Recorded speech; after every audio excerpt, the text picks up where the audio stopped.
Happy afternoon. Afternoon delight. With Todd and Rob. Oh, yeah. Hey, Rob, here we are for another edition of the New Media Show. And Yeah. I have my fingers crossed. I did a complete factory reset of the Rodecaster Duo. If anyone has any connections out there, go beat the Rode software team by, I just I've never experienced a more flaky USB connection. I have no idea where it's come from, but yeah, we'll keep our fingers crossed it stays connected today. But anyway, here we are. Yeah, well, I guess Rode announced a new kind of wireless microphone. I guess it's their smallest wireless microphone they've had yet. So I guess it's something that new came out this week from Rode. Yeah, and those little itty bitty microphones, those tiny transmitters. Those clip-ons. Yeah, they just continue to get cheaper and cheaper. It's just amazing to me because I think about the professional wireless stuff that I bought years ago. Yeah. It was $600-700 a pair. And now they're $100 or something. It's pretty wild. But Rode and DJI and all those folks have done a great job. Be honest with you, I'm a big fan of the. As a matter of fact, I've got a DJI Action 4 right here that I travel with now, and it's much better than my prior action camera. So I'm pretty. I happy just got a DJI. Was it Osmo Pocket 3? I got one of those, and oh yeah, I think I those are mentioned nice that. too. I mentioned that before. I got the creator's kit, but yeah, Yeah. I agree with you, Todd. These new cameras and these new wireless microphones also have noise reduction technology built into them now. So Right. you can get really terrific audio out of these things. Plus these little portable small cameras that they have are doing like 4K and Mm-hmm. and I think the Insta360 X4 out now supports 8K video. So Right. that's another small little handheld a video camera. Yeah. I've got a Insta360, but it's not the It's the not the version. It's just 360 version. yeah, Right. but it's just a clip-on, little Oh, clip-on yeah. camera. Those are And fantastic. yeah, they're Yeah. incredible. Really incredible. I haven't got too much chance to use it. And part of the reason is I feel a little it feels a little if you're in a public place, it's real easy to hide that camera. So Yes. I just feel a little weird. It's pretty obvious when you're holding this that you're filming, Yeah. but when you're wearing one of those clip-ons like that, people can just miss it, and it just feels a little. It feels like a creep cam almost. So I don't. I guess the original thing I wanted to have it for was just to be out and about when I was here, and I just feel uncomfortable doing it. So if I record with this, which is kind of reverse Yeah. process. But Yeah. last thing I want is someone come up to me and say, "Are you recording?"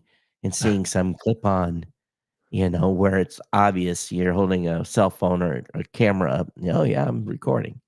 Yeah. So I don't know. I don't know why I feel that way, but it's kind of the way I feel. But anyway, big week for you. You've been very, very busy getting ready with the announcement for the Podcast Hall of Fame.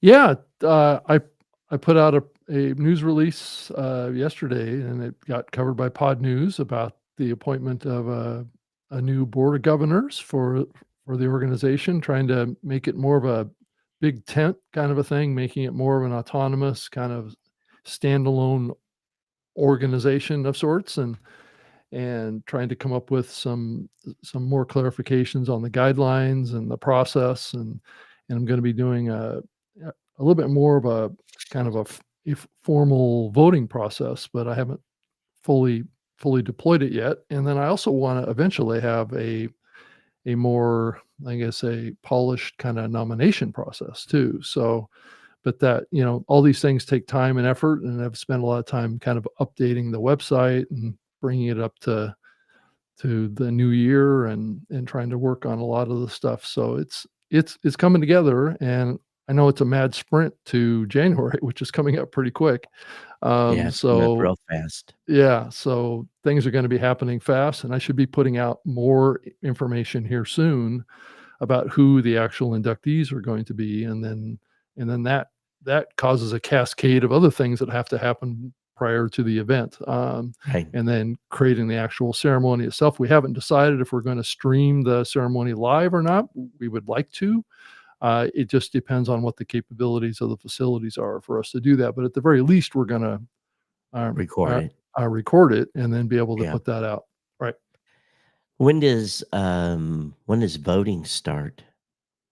Um, as soon as I can get everything pulled together, to have, yeah, I've got all of the nominees in their two separate categories. Most of them have already been kind of submitted to me from a variety of different people in the industry, and then also from the actual Hall of Famers and others that I've tapped into to get maybe some new names, because we had a pretty extensive list of potential nominees even before I started gathering others. So it was more like making it kind of more inclusive, and unfortunately, when you add a lot of names, that makes the process a little more complicated. So, and it makes it more challenging on the people to vote, because they're having to vote on a larger number of potential inductees. So we may at some point have to have like a middle step here that basically thins out the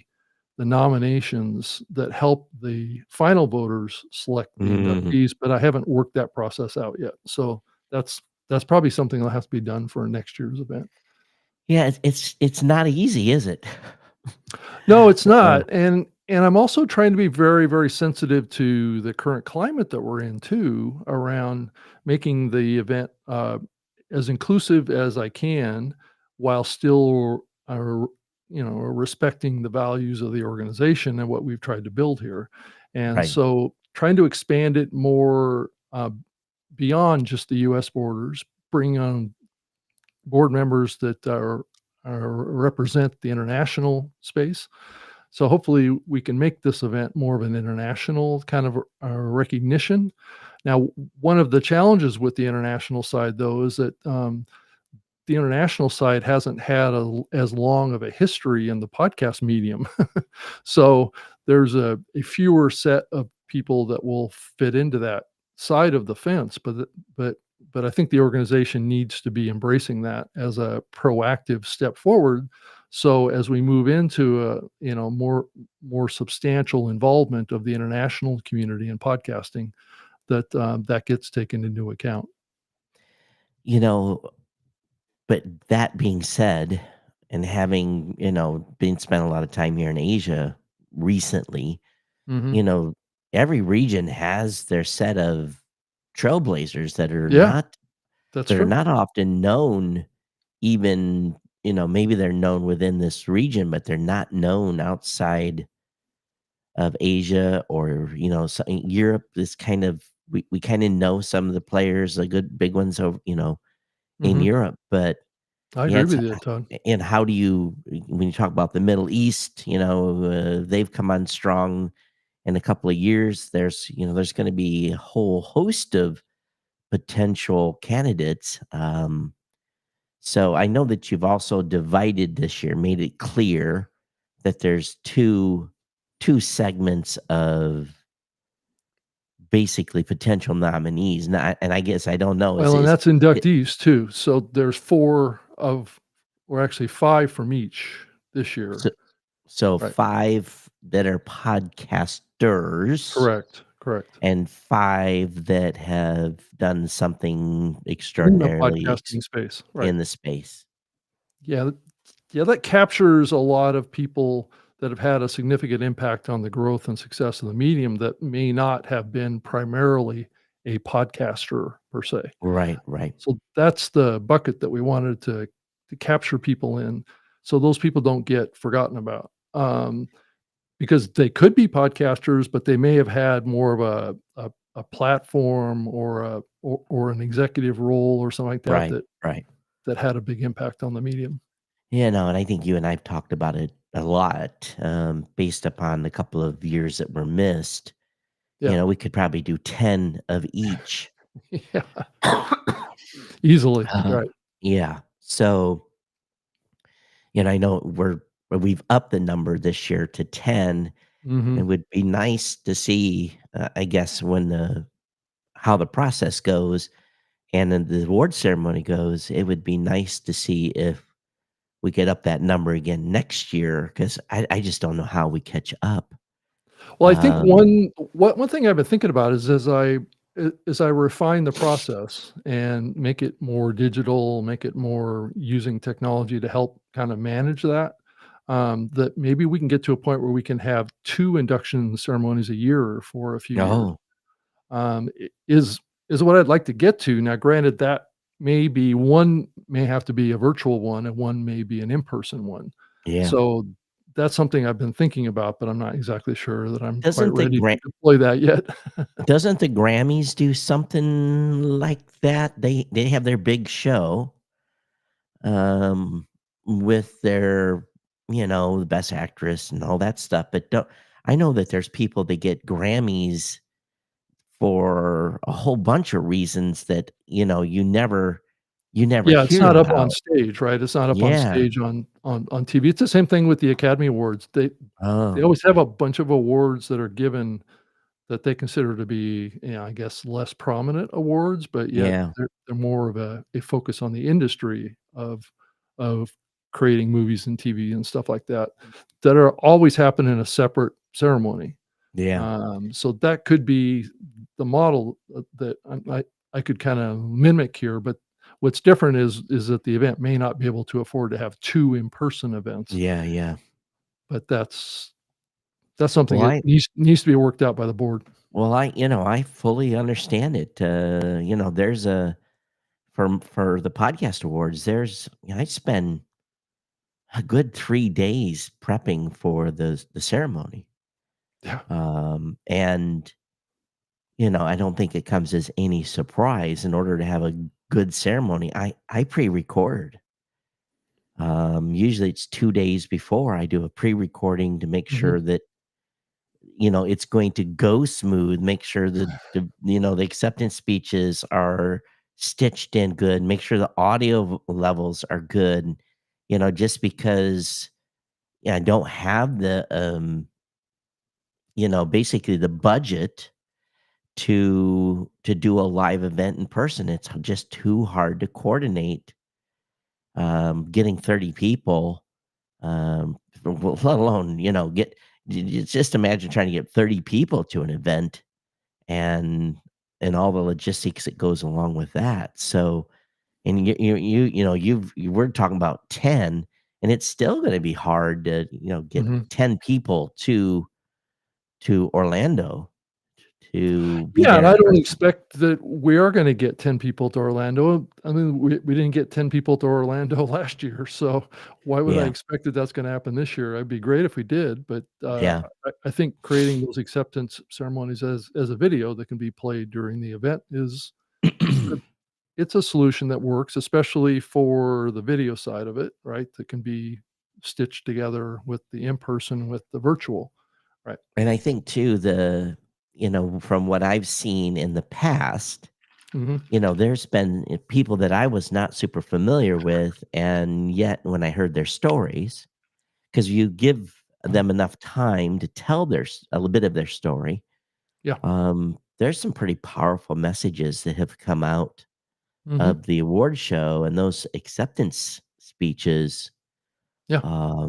that they're more than acceptance speeches. They are why, how, where, what was my, the inspiration, and again, the origin stories of these individuals their shows, what they've done in the space, is something that hopefully we can capture deeper. So, do you Mhm. think that going forward that there could even be a podcast series with Yeah. Yeah, I interviews plan from each of these folks? Yeah, I plan on doing that. I plan on creating separate social media accounts for just the Podcast Hall of Fame and be able to create content on those channels, Yeah, as the year goes on. So really the Hall of Fame doesn't really ever stop right. necessarily. It just moves into a different functioning phase. And then over time, who knows what we can create, with this event, Mhm. to really create a kind of like a big tent kind of organization that really embraces, authentic, leadership and trustworthy leadership in the podcasting space that basically gives a forum for people to, like you shared, Todd, just now. A lot of the acceptance speeches are also an opportunity for leaders in the industry to thank other people in the industry too. So it Right, actually has a a kind of a much broader recognition of the deep contribution that the community adds to podcasters, and thus they successful, and then it comes back and helps other people too. So that's the hope that I have with this thing, is that it creates a really important legacy for podcasting that lasts beyond just the window of time that right. that particular event happens. So Yeah, and in order for it to grow, um, yeah, and just and also just so everyone understands too, Rob, you're doing yeoman's work here. You're not getting paid for this. mm-mm.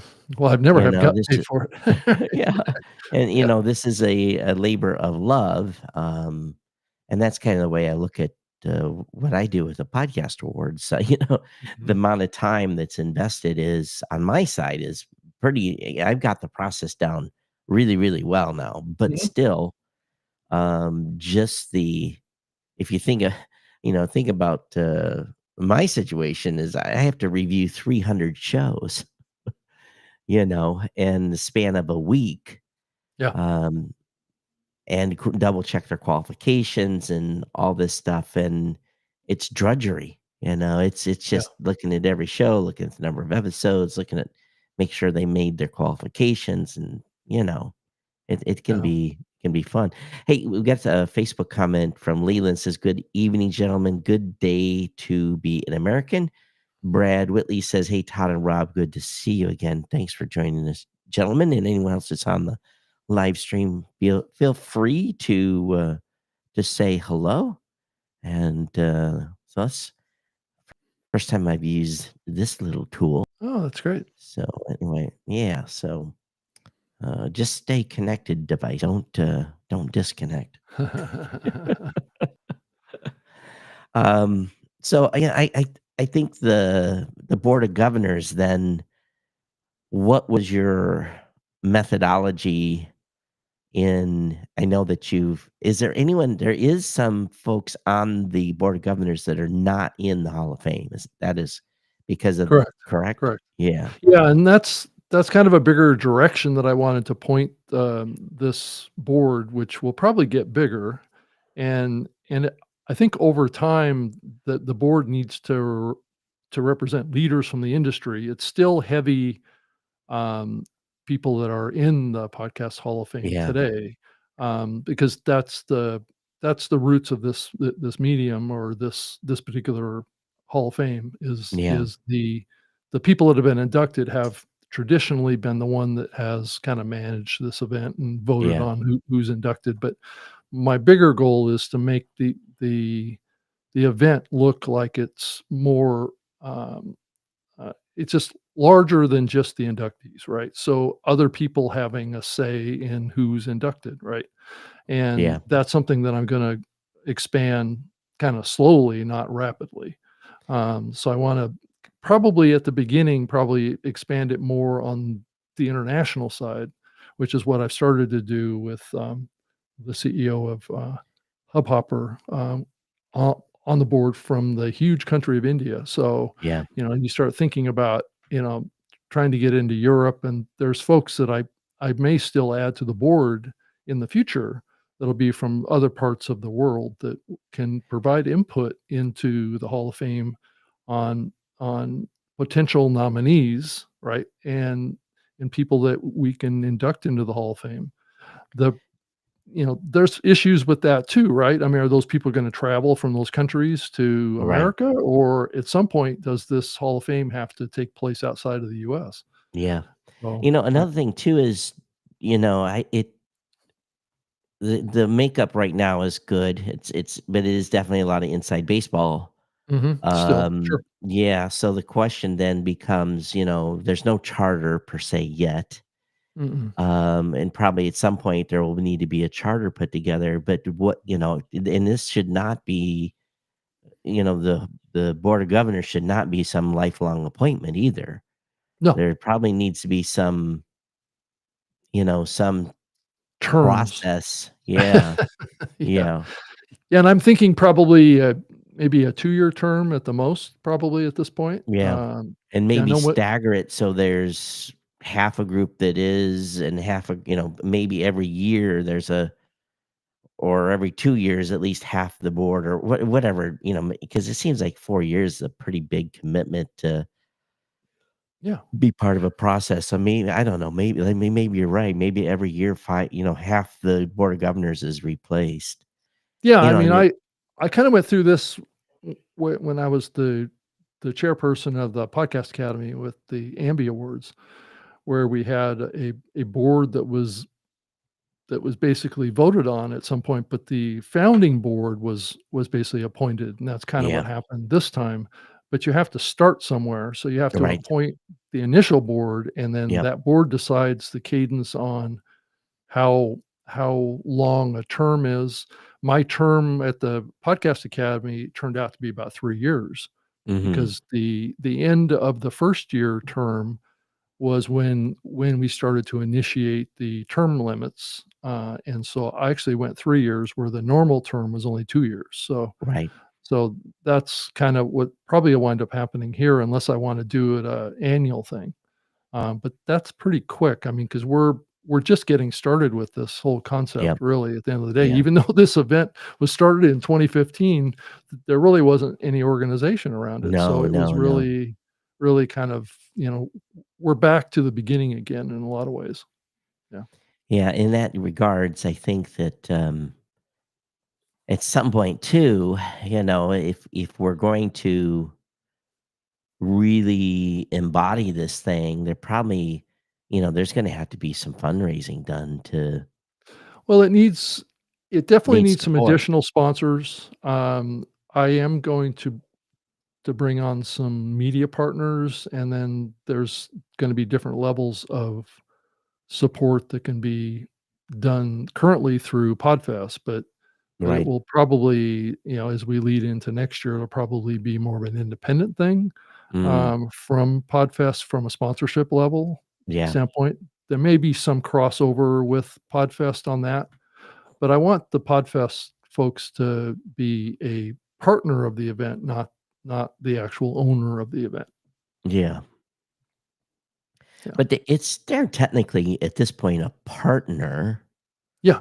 Well, they Yeah, are. they Right. don't own the event currently, but, you're working with Chris and the team and Yeah, I think some of the branding of the website and um, some of the things that were used in the ceremony last year, like the background had the mm, Podfest, logo on it.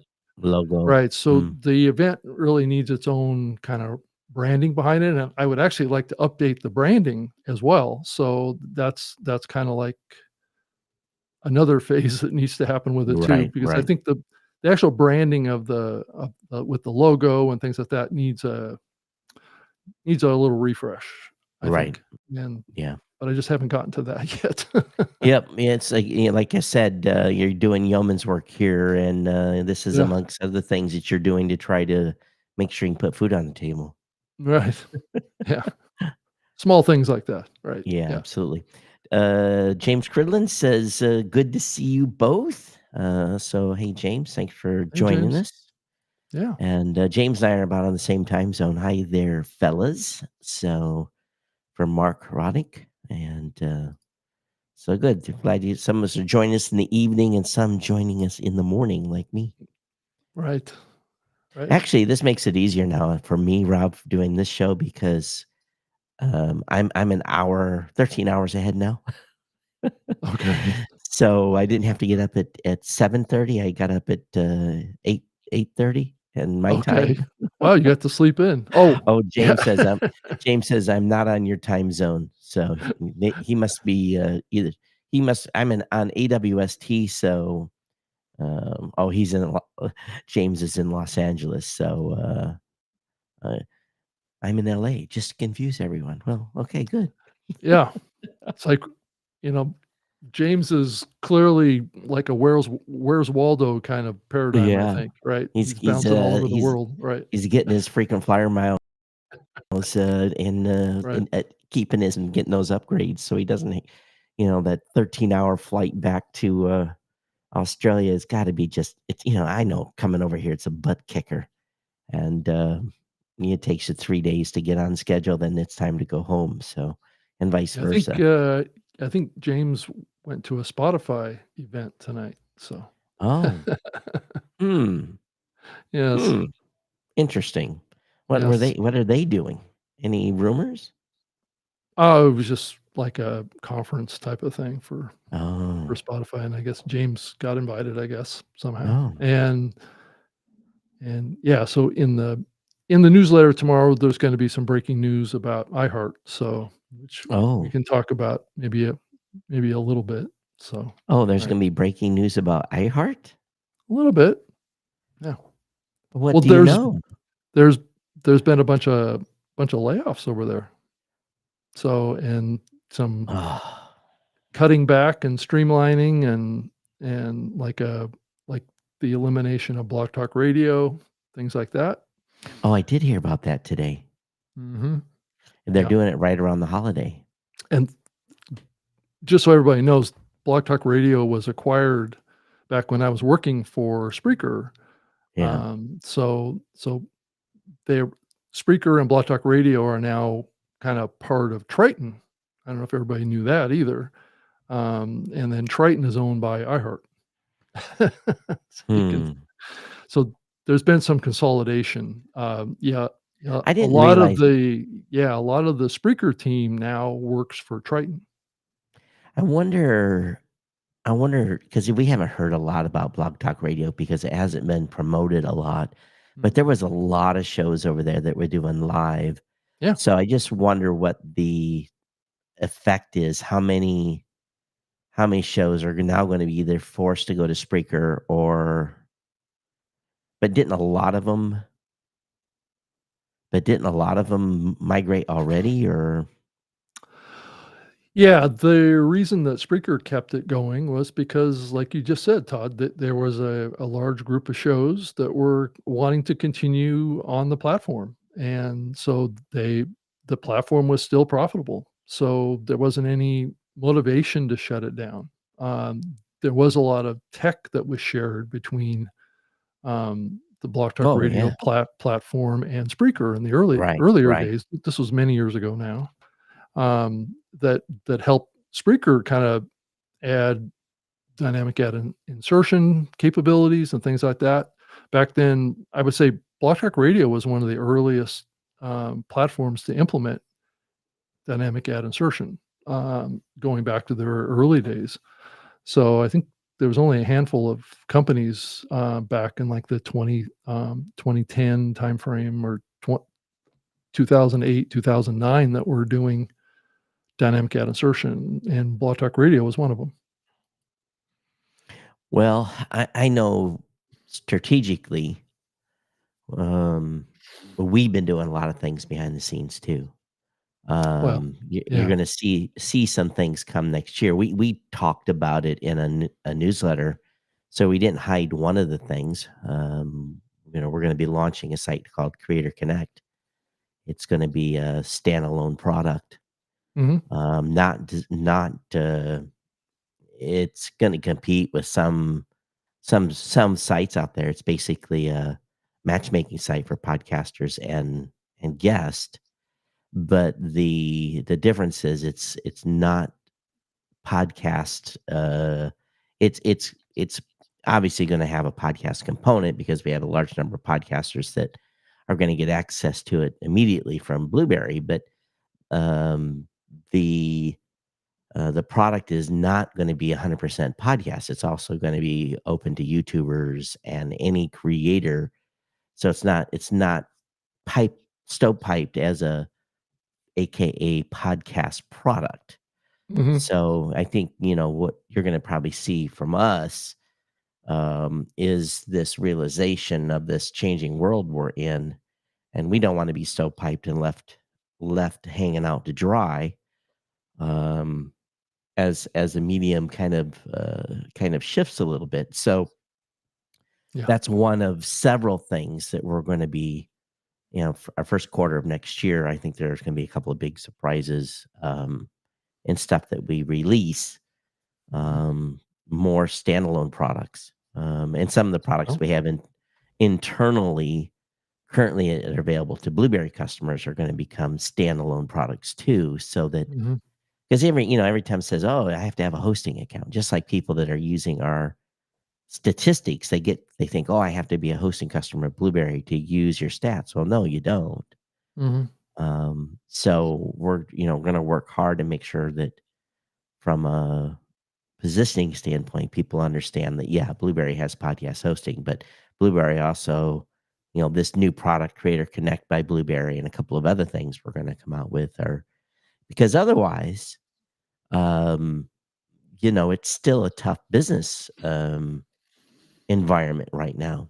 Yeah. And we're watching revenue. Revenue's, still okay, but we haven't grown really the way we had hoped the past really 12 to 18 months. So, Mhm. you either look to the future or you die. And Yeah.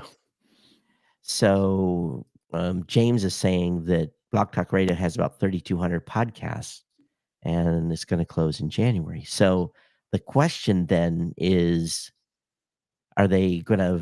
I'm sure they've got a migration path for those folks into Spreaker, right? I Uh, would assume those folks would just automatically. well, I know that in the early days of the acquisition of Block Talk Radio, there was a concerted effort to try and get them to move over to Spreaker. Well, they're Yeah. forcing them now, Right. And but so but there's a whole I changed environment now. So there's so many more options. Mhm. Look what we're doing today with Restream.io. Do you need Blog Talk Radio anymore to do the live stuff that they were known for? Is there a better interactive way to do a show now than being? Of course, they've been just audio only. They've It's been never yeah, done. well, I think that's the big aspect of it that you have to think about here is the fact that, the industry is moving to simultaneous audio and video streaming, not Yeah, so much just audio streaming, though we're seeing on, like, platforms like X, there's spaces that's primarily audio right now, but yeah. that's more of a, like, a Clubhouse model more than it is Mhm. anything else, so but that's not to say that that's not a valid model, but the problem is that, the model that Block Talk Radio was using is not the cutting edge model, so, Right, right. yeah, so as we look to the future, it actually makes sense, so I don't We're know what they're offering, those 3,200 podcasters, yeah. I suppose they could do what they're doing on Spreaker today, Mhm. because it is a live Yeah, they have streaming a live platform, stream. but I I wouldn't even say that live streaming is really the priority of Spreaker anymore either, though you can get the tools to do it, I'm just not sure that that's a big priority for them, so I'm not really sure, about those 3,200 shows. Maybe, some of those shows will move over to, Live 365, or there's other live audio platforms out there like, Spaces or things like that, but, What I think was what was the revenue model over at Blog Talk Radio? How much was that service costing? I don't even know anymore. I think it was similar. It was a little more expensive than a Spreaker plan, Oh, but not so much. they're willing to sacrifice 3,200 customers. Yeah, I think it's what we're seeing with a lot of these platforms right now is really kind of an organizational restructuring to cut down expenses. Mm, Would be my guess. One other piece of this too is that iHeart announced a 5% staff reduction too. So there's been layoffs that have happened inside of that large company, right? yeah, And part of that is being driven by radio revenues are not really kind of of keeping up course. and trying to keep those companies well flush with cash to keep large staffs. And I think that James, yeah, go ahead. go ahead, Todd. See if this will actually show up. James says, while this is their quote, while there are no other platforms that offer live guest call-in option, we do want to let you know about our sister company Spreaker, where we can place an easy direct to ensure the safety of your podcasts. We can also offer a great discount Yeah. if you are interested in any of the available plans. So you know, what a way to just bend over, grease up, and take it. Yeah. And There was a this is lot a of talk about closing Block Talk Radio down very soon after Spreaker acquired it. it's And always a horrible right, time to do this. You know, we're right, starting in next week, you know, for at least in the United States, you know, really starting the week of, and I kind of call it the 5 or 6 weeks of Christmas. You know, we start next week on the 25th, really right. kind of in a period, 5 to 6 week period of a US holiday for Thanksgiving. Yeah. Then we go into December, leading into Christmas. So there's this kind of this middle time between Thanksgiving and Christmas where a lot doesn't get done, and then the New Year holiday and people on vacation. So really, from the 25th of November to about January 7th, it's kind of I call this doldrum time, and Mhm. you're still working, but part of your staff is out. So if you have a show, if you're doing a shutdown that's happening in January, now you've added stress to these creators to have to migrate to a new platform. Why not do this in June? You know, I just it seems I understand new year, It's a new public company, Todd. yeah.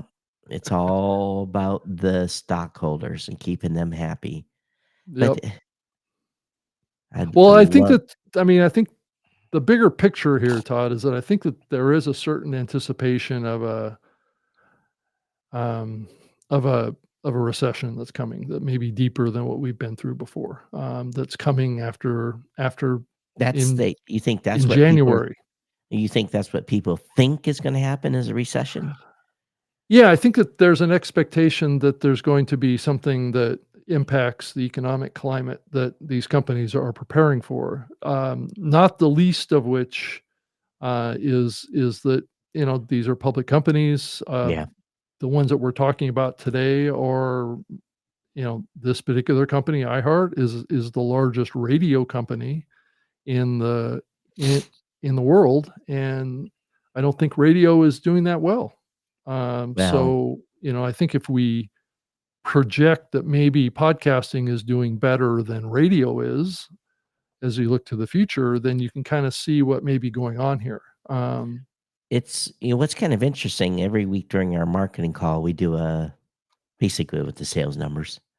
You know, we look across the board, how many new Mhm. customers came in, who did, additional add-ons, how many cancellations. You know, we look at all that data in our marketing meeting every week. And the week following the election, which is, basically right now, we Mhm. had a pretty good week last week.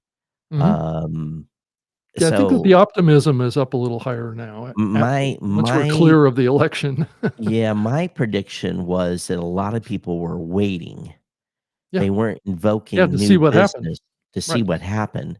So, Mhm. and we'll see if this continues, but it was a very I was like, "Oh shit, that's a good number," for what had been pretty lackluster. And then I went and did a deeper analysis. I say, "Okay, who are these new customers? What are these shows?"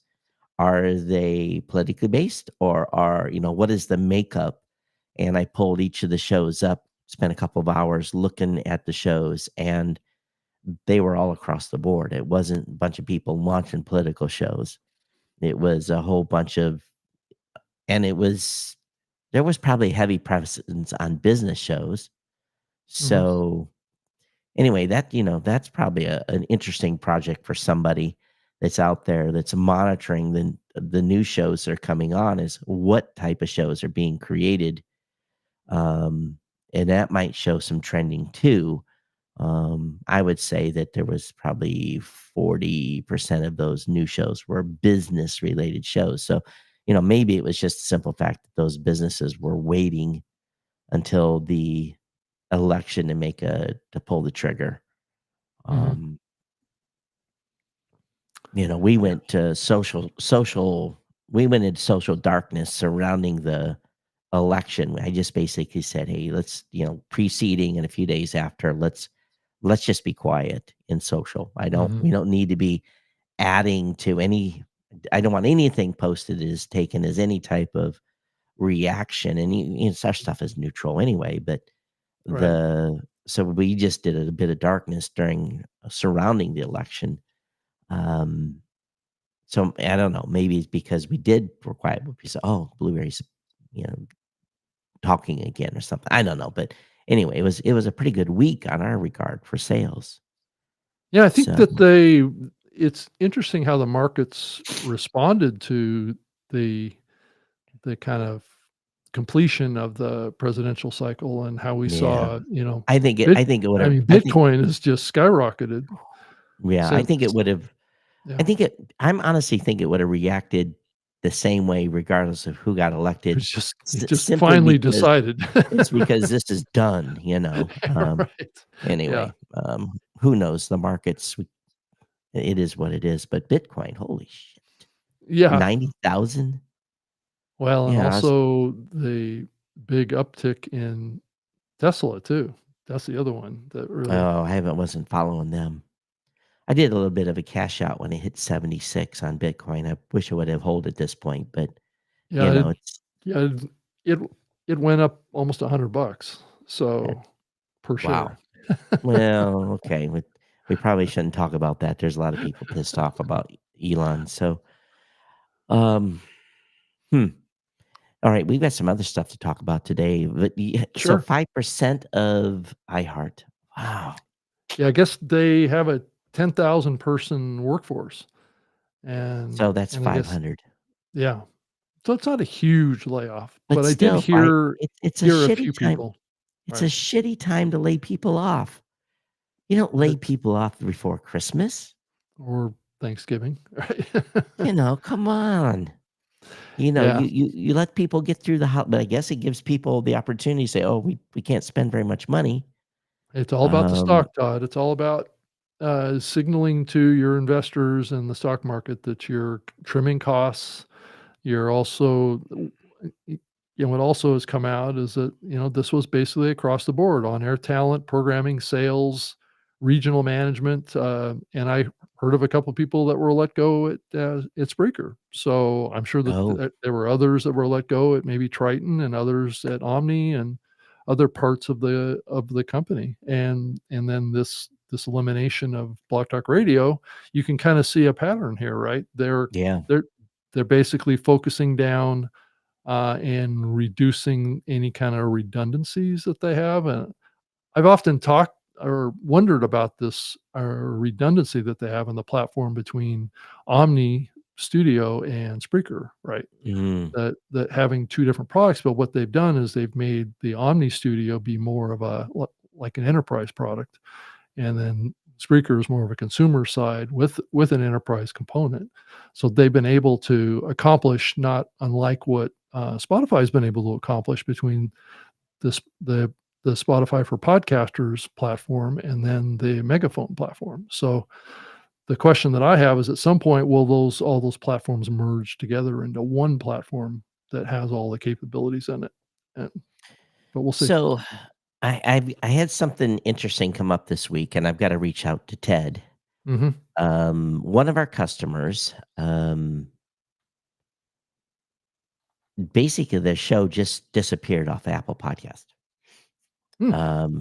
No, no strike, no email, no weird content. This happened in July It just and disappeared? It just didn't disappeared. show up?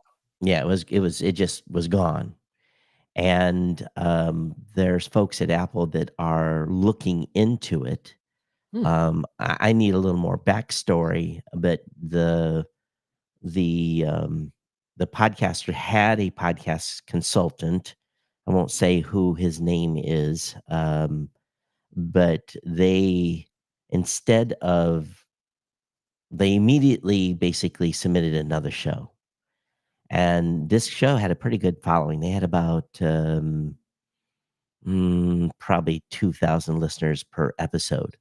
Mhm. And when the show went away, the listing went away, and then they submitted a new show. So they did something happened, but yet Apple then finally brought the other show back or whatever happened. There was two show listings that were a second show listing that was created, and we didn't hear about any of it until later. They didn't come to us and say, "Hey, my show's off Apple Podcast. Hmm. Help me." Which I would have immediately sent an email off and said, what's going on with this podcast, and they've had it's been devastating for them. They haven't recovered on a subscriber standpoint. Hmm. So to their audience, they just look like They they disappeared. they just vanished. Yeah. Yeah, they just vanished. Now the podcaster is not very technically adept. Mhm. They have a great show, but as far as the tech side goes, uh, the long story short, it's just like they know that it disappeared. They don't know why, and so we're trying to help them recover. Mhm. Um, so I just want, has anybody else seen that? Has anyone just had a listing just disappear? Hmm. Again, I'm going to reach out to Ted and see if I can get some. But so far, the person that's working this at Apple, basically the the podcaster says they've been very responsive and Mhm. they're in contact with them via email. So they're trying to get to the bottom of it, but it's just a weird one on our part. This is the first time I've ever seen this particular issue Yeah, I've where a never show heard of it just, either before. I'm yeah, surprised. Yeah. so, and again, you never know what has happened. Um, again, if you have a customer that's not super technical, and did they do something in their Podcast Connect account? Yeah. What may have happened? We don't know. Did they Um, accidentally click the wrong button, the delete button? I don't think.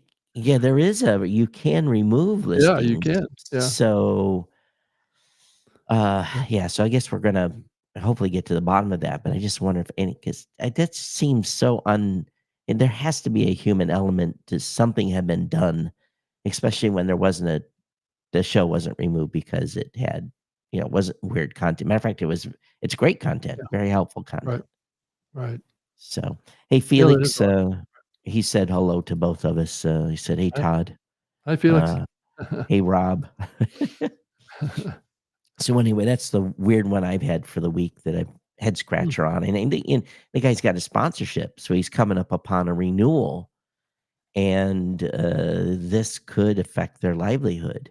Um, So and I don't know if anything can be saved at this point.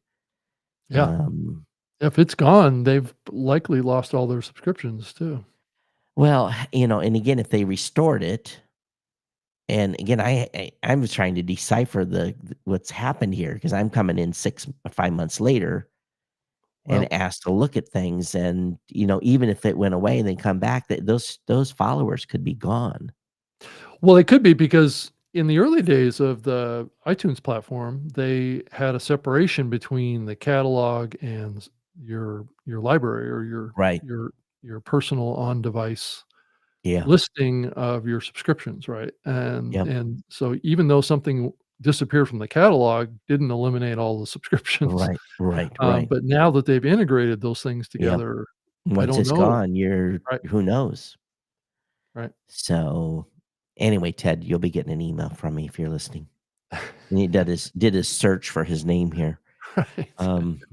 during the show, and I'll get you the details. But it's just one of those things that's out there that makes you go, it's scary. But Yeah. anyway, let's go ahead and we got a couple more topics today, right?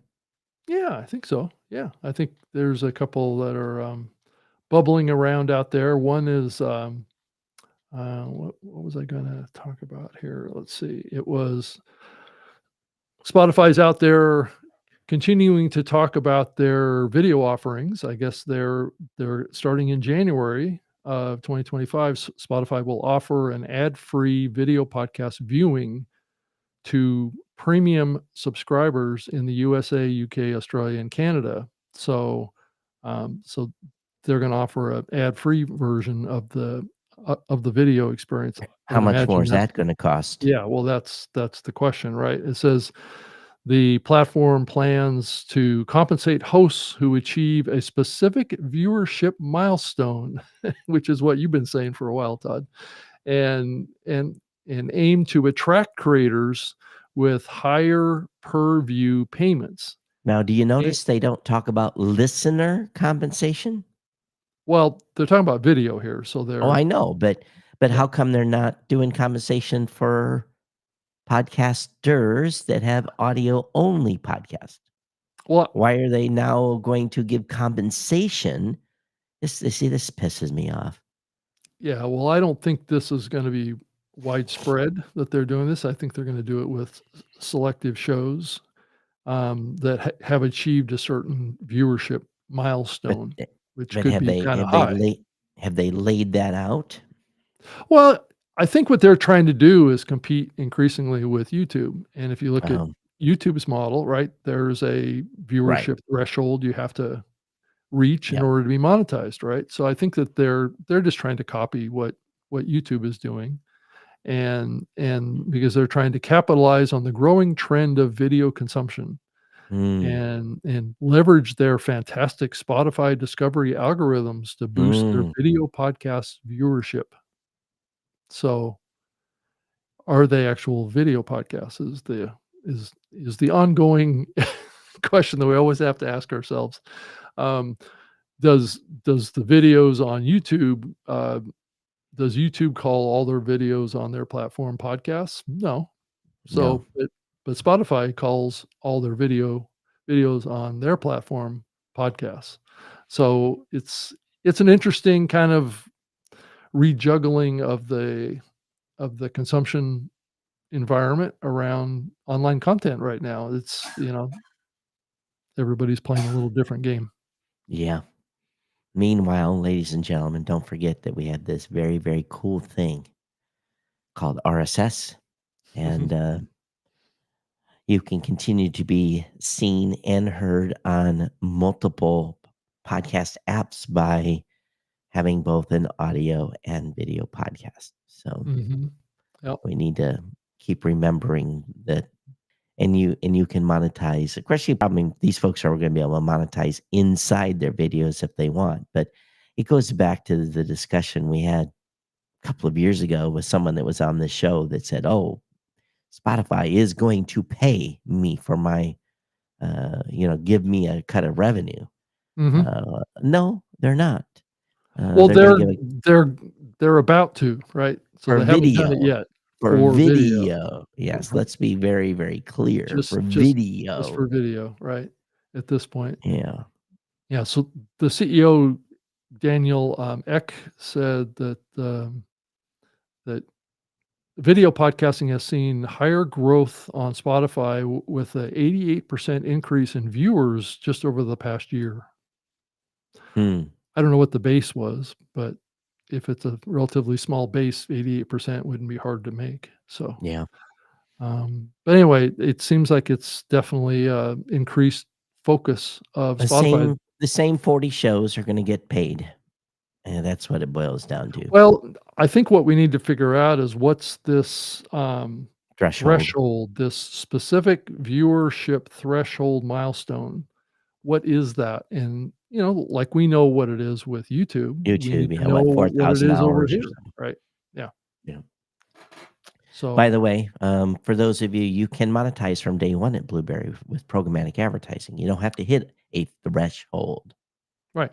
Now your Every ear- every your play and earn, every download, right? your earnings may not be that great when you're Right. new, but Right. you can. Yeah, that's true. Um, and it's a mm, I don't know. We're still seeing strong support for audio. So I Yeah. that hasn't changed. Yeah, I don't think it's going away. I guess that's just a foregone conclusion that audio is not going away. But um, so I wanted to also talk about a quote that was out there, put out by SoundStack's Rocky Thomas, which we I both love know and Rocky. Yep. have known Rocky for a very long time. I guess Yep. she was a speaker at the ASI Radio and Audio Conference in Venice, I guess Hmm. a day or so ago, and offered this observation that podcast ads are too difficult to buy. Oh, I So, think that's true. mhm. And buy means buying advertisement. So when we say that word, it's to imply buying advertising in a podcast. It's Uh, laborious. yeah, there's immense and varied ad options. But she did add that brand suitability, brand safety tools have brought many new advertisers into the medium. And she called for more precise data and alignment with language used to sell radio ads. So this has been a common complaint around the ad sales side of podcasting for many years, is that everybody uses different buzzwords and terms to describe things, Mhm. and there isn't there was an effort, a couple of years ago to create a taxonomy of terms in podcasting. I'm just not sure that everybody has embraced that. Well, a lot of the companies, and when I hear them talking, have really tried to pigeonhole it into a radio Yeah, speak. right. That's right. Or creating a competitive advantage using Hmm. radio terms to describe something that Right. doesn't necessarily apply to And, podcasting. and yet here we have iHeart that's just laying off 5% because radio is dying. So, is that the correct methodology we should be going down? I don't think so. Yeah, You know.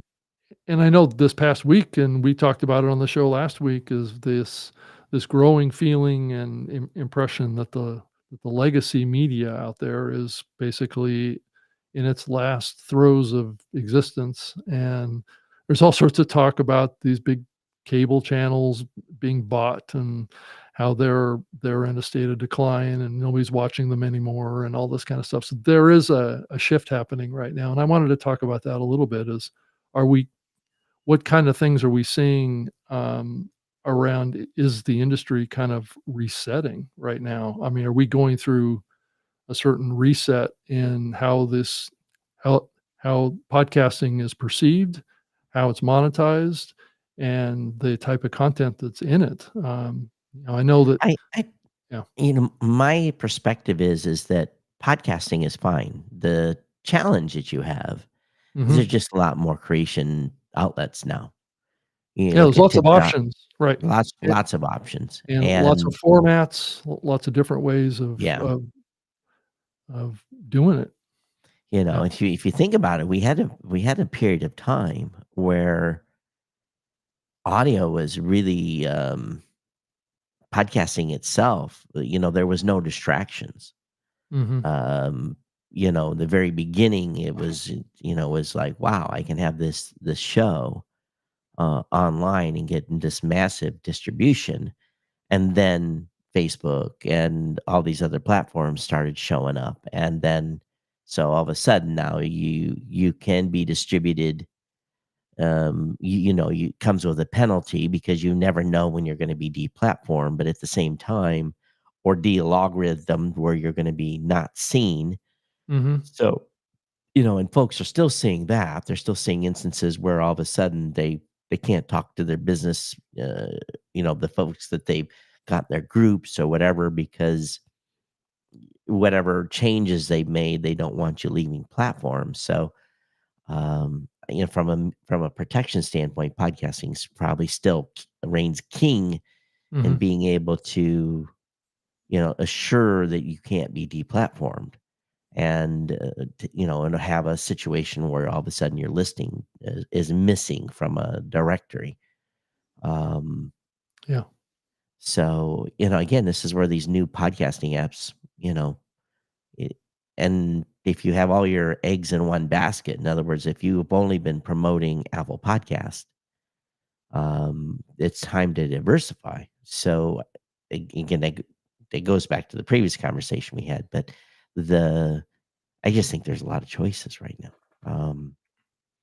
And it's the shiny lure in the middle of the stream that the bass says, "Oh, that looks cool. Let me go over and bite on that one."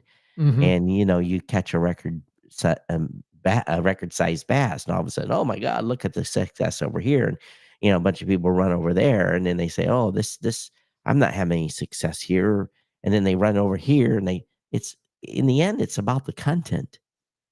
Good Yeah. content is going to succeed wherever it is. Shitty content is not. Yeah, but there's so many different ways to slice it now. I also hear a lot of people talking about creating, short videos now. And now, Yeah, granted, and that's even beyond just the vertical format right, of the current craze right now on shorts and things. It's around creating content that's very concise, very focused. Now, granted, this has been going on YouTube for quite some time, so I don't think it's any kind of a new trend here, but it's it's just more to do about clear communication, very focused, eye eye, eye connection, hmm, um, with a clear message and yep, having passion and enthusiasm for what you're trying to communicate, is getting people's attention, and that's an interesting kind of trend too, whether it's long form or short form, and I kinda see it not one or the other is what people should do. I think what you have to do is you have to pick one that you may be good at. Maybe you're really good at doing long form content, and that has a place out there too. But maybe doing short form content has a valid place in your strategy too. So I've been playing around with both myself, trying to create long form and short form, but I'm tending to lean towards doing shorter form content a little bit more and more. And I'm not really sure that that's the right strategy for a podcast, per right, se. So it's just striking this balance, right, of what the feeling in the market is around what people have time for and what they expect with the content if they're going to invest time in it. There's people out there that appreciate short content, and there's other ones that appreciate the longer form content. So what's the expectation of the content when it's longer form?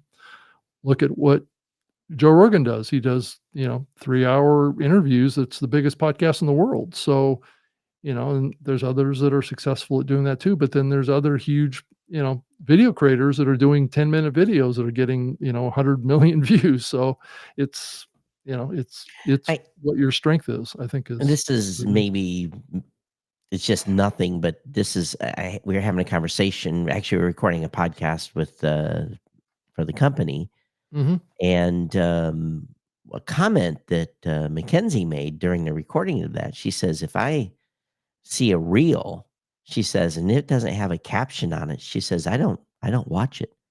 I'm like, "What do you mean?" She said, "Oh, I have the audio turned off," Right. and I'm like, "What?"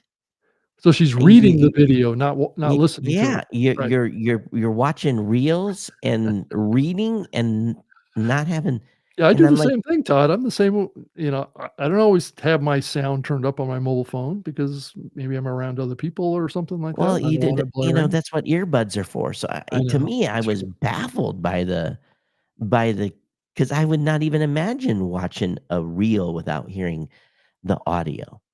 So I guess to me, it just struck me Well, then why funny. is it there then, is the question. Why is the transcription layered on top of Well, the there video? must be, she's onto something there, that more people are doing that.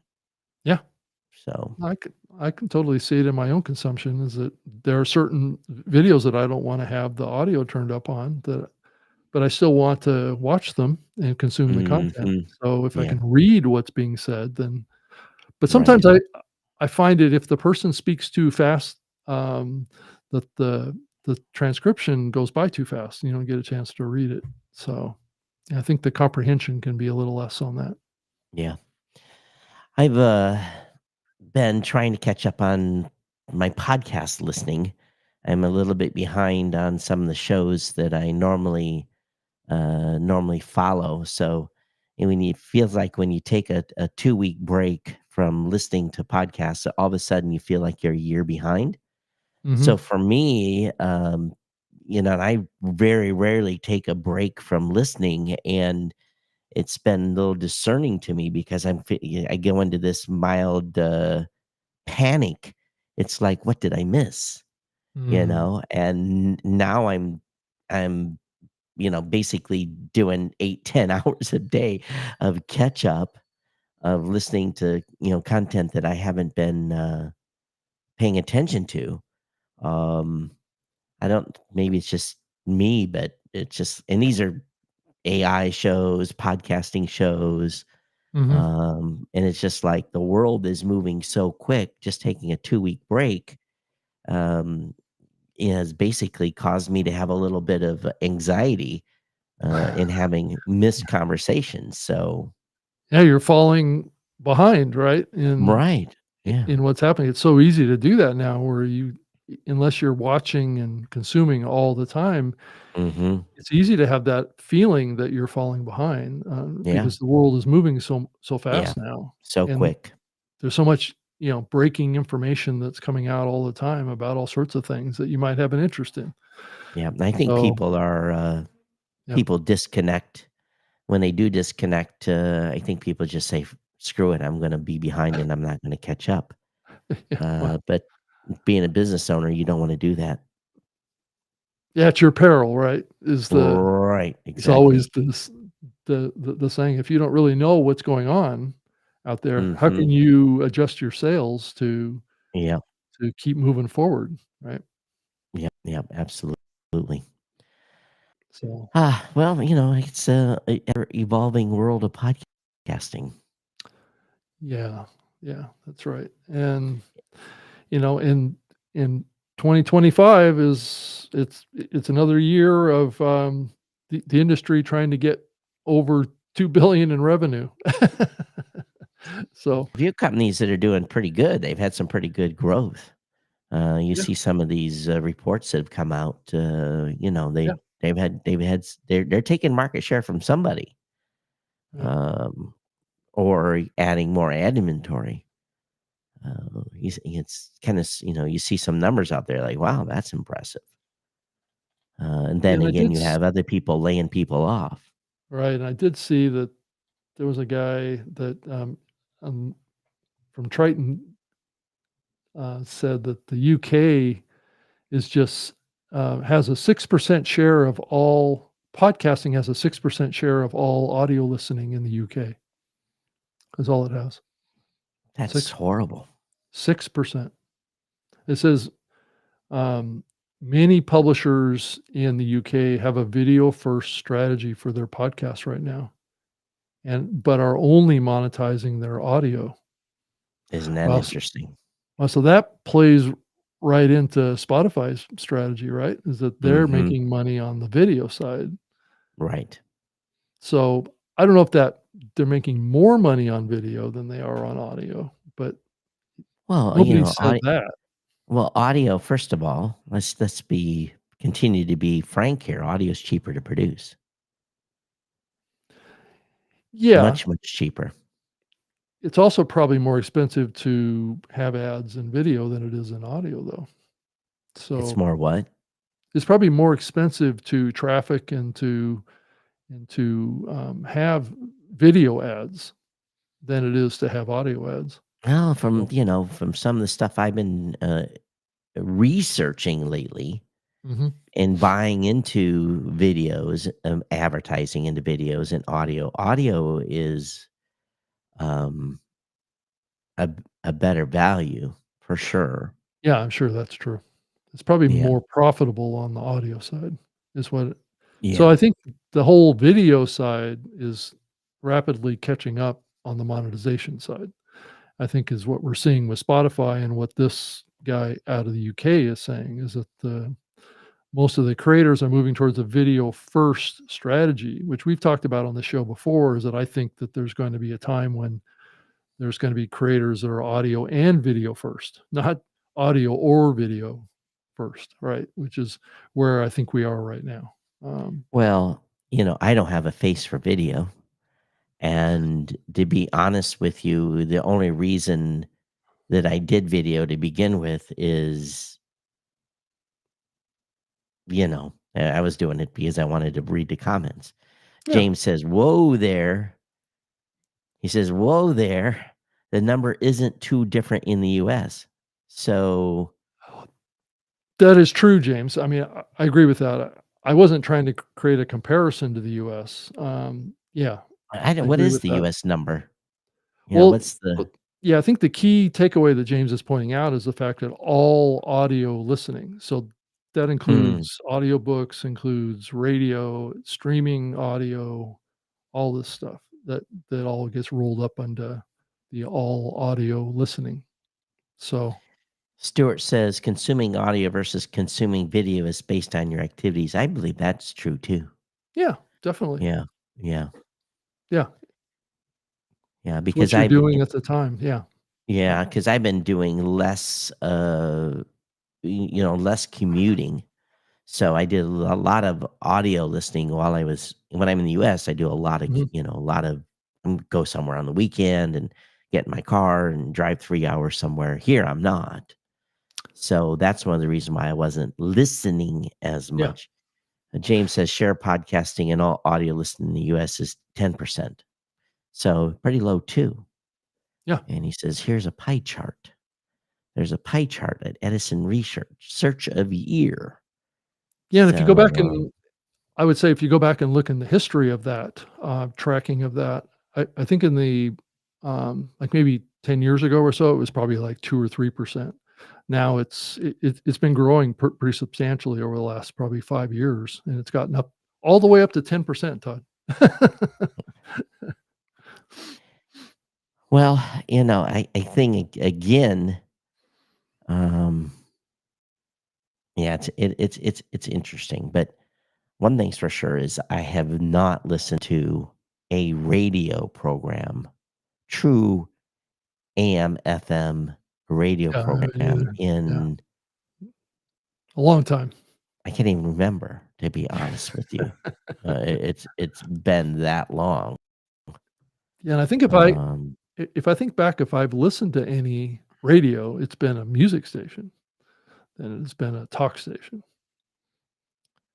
yeah, but even that, I don't think has been.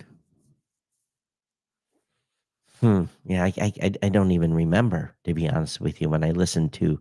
But I'm also probably one of those weird birds that don't listen to a lot of music.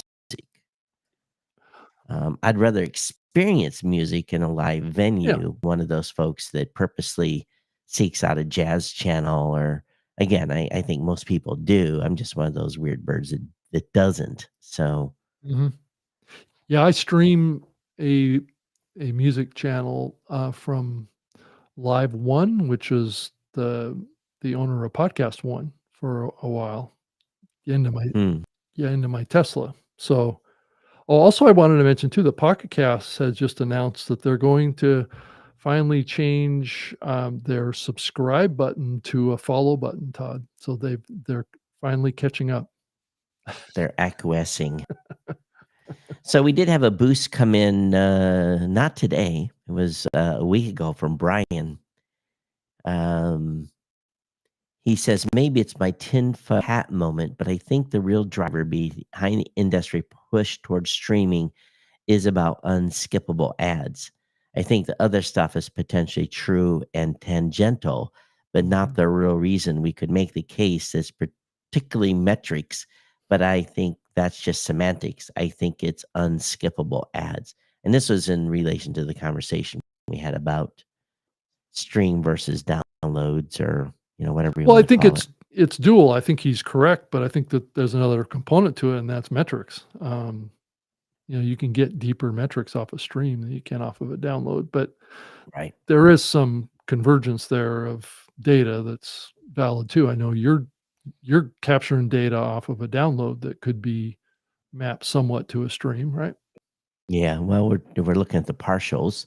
Mhm. But again, it's just a percentage of downloads that we can do that, because with the internet speeds the way they are now, when there's not all apps, just you click and you get the whole thing. Yeah, So, right. and so It depends on again, the we speed go of your into, connection too, right? yeah, but audio's still pretty small. Yeah. And the networks have gotten so good that, well, they're not here, but um usually a large percentage of the apps download the media so quick Mhm. that even their chunking still not, just chunk, chunk, chunk, chunk, it's done. Um, Yeah. so there's only a small percentage of, not small, maybe 10%, where we can actually look at that data and get any tangible information out of it. So, Todd, I wanted to ask you about a topic that came up with a conversation I had with Sam Sethi, who's out of the UK with the True Fans platform and True. works Yeah. with James with the Pod News podcast, and so he mentioned to me again, and I think he's mentioned this to you before, of the possibility of being able to use our RSS feeds for this show to be able to have like each of our feeds have primarily what they are, well, one's video and one's audio, but then to have an alternative enclosure, right, that would have the other media. So the video RSS would have Hmm. primarily video in the main enclosure, but then to have an alternative enclosure in there that links to the audio, and do Sorry. that with the audio file too, is what he Yeah. mentioned to me. But here's the thing. Who's going to And support it, right? he's the only one that supports it, I and know. maybe a few of Yeah, the new podcasting apps support it. yeah, I've been remiss in putting the link to the YouTube video in the. They have it's not the alternate enclosure tag anymore. There's another tag yeah. I that think it's content tag or something like content that. tag. Yeah, so Yeah, I've been remiss in putting the YouTube link in the content tag, but I'm not going to. I'm too old school and too much. I'm not gonna do it. I'm not gonna put the video in as an alternate enclosure in the audio feed, and vice versa. Um, just because it's largely not supported on the majority of podcast apps. and I think the goal of that would be to have one RSS feed that has Yeah, both, of right? course. Yeah. Yeah. That's the goal. If we're hacking 2 RSS feeds like That's that, that's I'm not the sure what we're dream, accomplishing. but Apple and others are never gonna do it. But look at Spotify, they don't honor it. Right. So there you have 60-70% of consumption. Yeah, but isn't that Um, the argument for trying to push forward with the podcasting of course. And, 2.0 project yeah, is to push the envelope on this and get it deployed and at least we have it available in PowerPress and in Blueberry Publisher. It's mhm, just my personal choice not to do it, because I I know. guess I could do it. What difference does it make, I guess, Just more work for me. Yeah, I would agree with that. I mean unless it's as simple as you're uploading the audio and the video, It's a cut and paste, right, it's and like it's 4. easy to just add it to the Ty vice typic versa.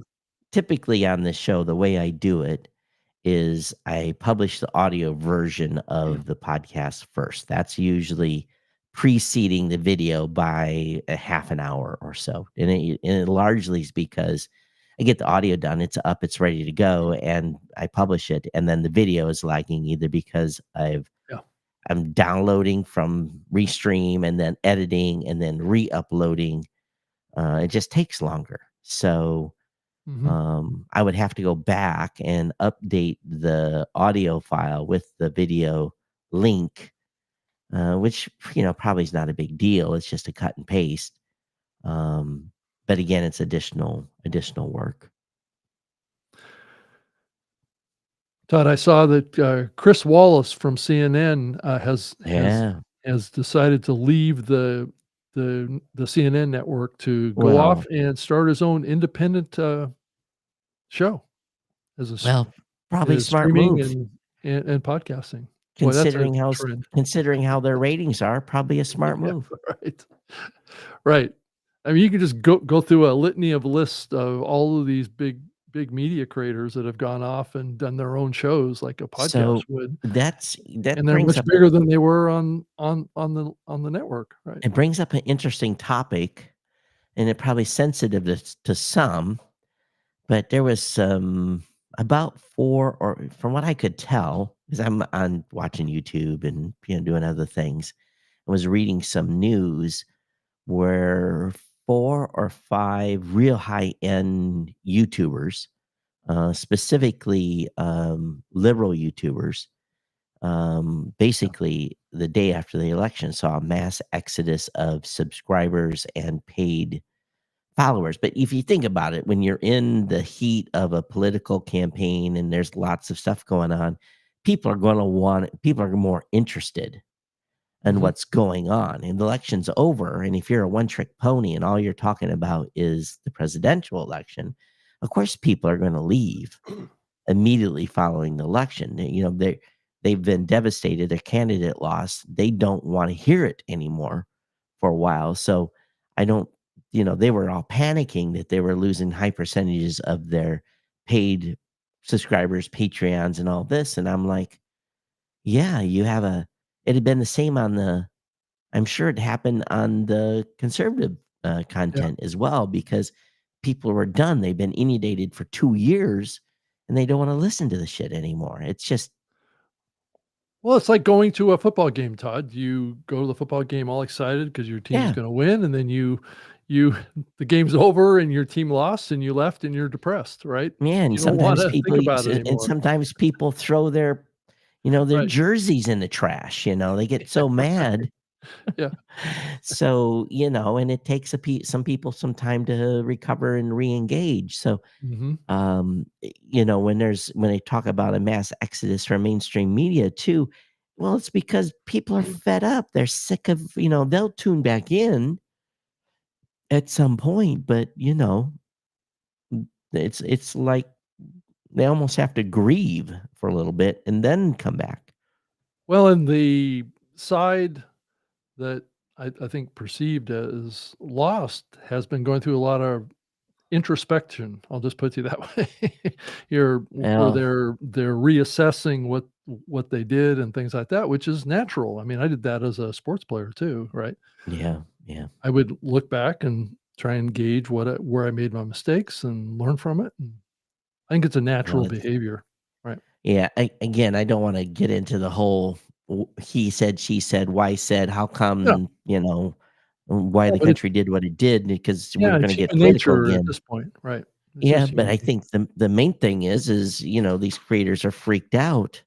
Um, the key is to have a diversity of content. If you're going to be a political commentator and Yeah, but doing it a was political show, so rewarded, Todd, to take extreme positions, right? I mean, I think well, that's the okay. takeaway that I had. Well, again, let's not talk about the messaging. Let's just talk about if you're going to be a political podcaster or Mhm. YouTuber, then have some diversity, some width, and and Yeah, but varying people don't wanna varying hear voices. that though, Todd. I mean, I think if you think about it logically at this point, it's almost like if you create more centrist content, all you do is piss off everybody because Well, nobody's centrist, this is why I do a tech right? show.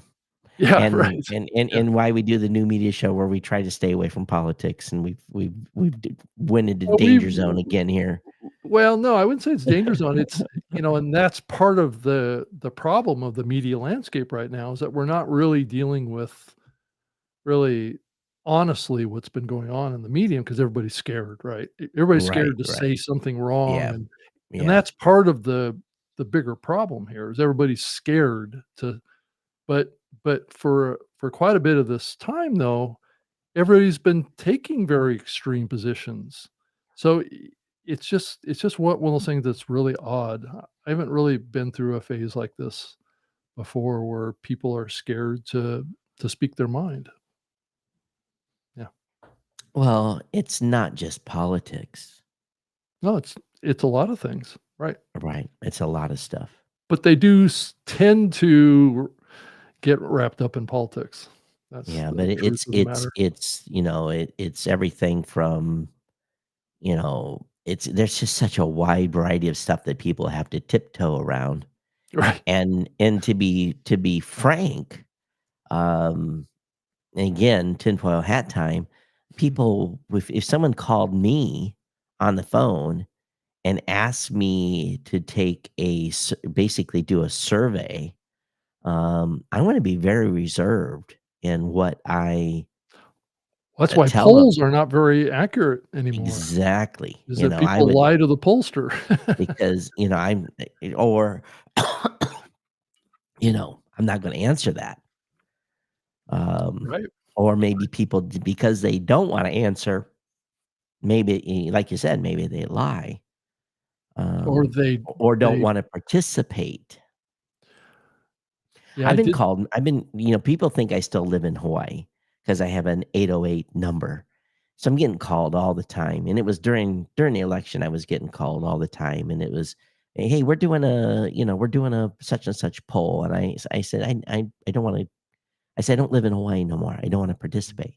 So mhm, that was my excuse. But it just seemed like I was getting, 2, 3 calls a week. And basically because they see that 808 area code, and oh, you're the kind, you're local. So I just basically refused to participate because I don't have a skin in the game anymore in Hawaii. mhm. Especially, I don't. What's kind of weird though, they sent me a ballot, even though Uh-huh. I'm how does that happen? I'm registered in Michigan to vote. And don't they cross check? And if you're registered to vote somewhere else, don't they take you off the voting rolls? They're supposed So to. I mean, I had that happen when I moved from Washington State to Connecticut. yeah. Um, I I contacted them to, Washington State to find out if I was still on the voter roll over there, just curious. And I they did have me tracked that I moved to Connecticut and took me off. Well, that's But really bizarre because they didn't do but I that don't with know me. that everyone, all the states do that. So you could get in a situation, it sounds like, where you could vote in 2 states. Well, I basically told Shoko to Right. shred the ballot. And I think Um, that's illegal, I think, what, to shred a actually. ballot? No, to vote in Oh, 2 it's states. illegal. Oh yeah, for sure. Yeah. So, but and maybe it's because I still have a home in Hawaii, and I'm still paying property taxes, so maybe that's why. Well, you probably didn't Who contact knows? them. Yeah, it just No, I depends on if didn't. they're tracking your kinda, like, move through your Yeah, registrations and or something. I'm not sure how they're doing that, but I don't know either. But yeah. anyway, I did get 2 ballots. One, and I only voted once, so just so everybody Okay. knows. You're clear of that, possible Yeah, criminal charge, right? Yeah. right, right, yeah. Not gonna go down that route and get 5 years in jail because of some stupidity. Right. Um, but anyway, we made it here, 90 minutes. Wow. Yeah, we did. Just in time. Yeah, exactly. So Um, so here's the thing, we are, I'm good to go next week, the 21st, excuse me, the 20th, okay. for the show. What's your plans for the week of Thanksgiving? Hmm. Are you going Uh, anywhere? Or Thanksgiving's obviously Thursday the 28th. Because well, the I'm a day ahead. So technically, um, I guess I can do a show that Thursday morning of the 20. For me, it's the 28th, but still for you, it's Wednesday evening. So if you're good with doing a show the day before Thanksgiving, your time, I'm okay. But let me you know know, your we schedule. could do it either on the 26th or the 27th if you wanted to. If you wanted to Okay, push it back one day, yeah, that's it fine. doesn't. I guess it depends on how much I'm partying and if I want to wake up in the morning, which I'm You know, not really doing any partying. So that's why all those Thanksgiving, partying that you're doing over there, right? yeah. It's And here, basically, you have to go somewhere to get the American Legion here does there's a Legion, because there's a lot of expats here. They have a Thanksgiving dinner, so I've reserved, my spot to have a little turkey and fixings, being in Asia. So, oh, and that's probably good. with some fried rice and, pancit and adobo and s Yeah. some not so traditional American, Thanksgiving spread stuff.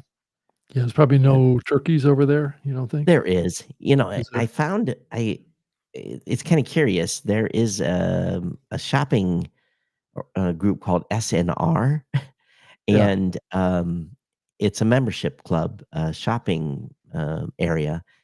And I basically bought a membership, and it's basically they have, it's a Costco, but it's in the Philippines. Mhm. But it's not all Costco stuff, but I can still, like, I go in the meat section, and there is Kirkland hamburger, Kirkland Oh, wow. frozen. So I Wow. thought, oh, so it's kind of funny. You can see some. So I don't know if SNR has if Costco is an owner in it or if they have distribution, but it's the one place where I can get American. I'm not, for those of you in Australia, I'm sorry, I don't like your beef. It leaves an Really? aftertaste. Yeah, Really? Australian beef to me, Does it taste a little wild? Is that and the thing? I think the Australians say the same thing about American beef, but when I eat Australian beef, it just leaves me with a funny taste. Oh, I that's don't know what interesting. it is, and I think it's maybe because of the way it's range fed, it's different, but it definitely tastes different than Huh. what I'm used to, but I'm pretty spoiled too because, my family buys a beef that is, grass-fed and grain finished, Mhm. and it it's really top tier meat, so when you've had that and then again, don't the Australians don't get pissed off, but, I'm glad I have an outlet to get American beef here, That's good. because you eat a hamburger, you're like, "What's that taste?" It's I'm not not used to that. bad, it's Right. just something different, you know? Yeah, it's not something you're used to. Right. Yeah, and it's just like it's like anyone else that moves to another country and they taste a certain type of food, um, even the McDonald's here tastes a little different, so not that I go to McDonald's, but I did once, and it's just like, "Okay." And they have chicken on the menu too, for whatever reason. Fried chicken's on the menu at McDonald's here. So, it Yeah. and you can get rice. Alright. Well, Todd, let me know, if you wanna do it on the 26th or the 27th. I can probably do both, but Okay, let's sounds good. let's just talk about it. So Alright, everyone, make sure you follow us on X at NMS Podcast. Of course, make sure you go over to newmediashow.com, follow or subscribe to the show. I'm Todd at blueberry.com. I'm at Geek News on Twitter, then at Geek News at geeknews.chat on Mastodon. you can find me on X, at Rob Greenlee. You can also go to my website, robgreenlee.com. And if you want to go to the Podcast Hall of Fame, just go to podcasthall.com or podcasthof.com also goes there as well. So, and you can send me an email if you want, rob.greenlee@gmail.com. I'd love to hear from you if you have any tips or anything like that that comes across that you want to share with us, or any comments about the topics that we've talked about, please let us know. And I'm on LinkedIn and YouTube. I have a YouTube channel that I'm creating a lot of content on right now, at Rob Greenlee as well. So It's a miracle. The roadcaster stayed connected the whole show. Maybe the factory reset fixed my issue. well, mine's connected too. That's what's recording this as a roadcaster. Yes, as a backup. So the roadcaster duo. Maybe the reset cleared whatever the issue was. We'll knock on wood here. All right, everyone, thanks for being here. We'll see you back here next Wednesday at the same time. 8 p.m. Eastern is our go time for the show right now if you want to watch live. We have been live and lit, so make sure you get over to podcastapps.com. So thanks, everyone. See you next time. Take Thanks. care. Bye.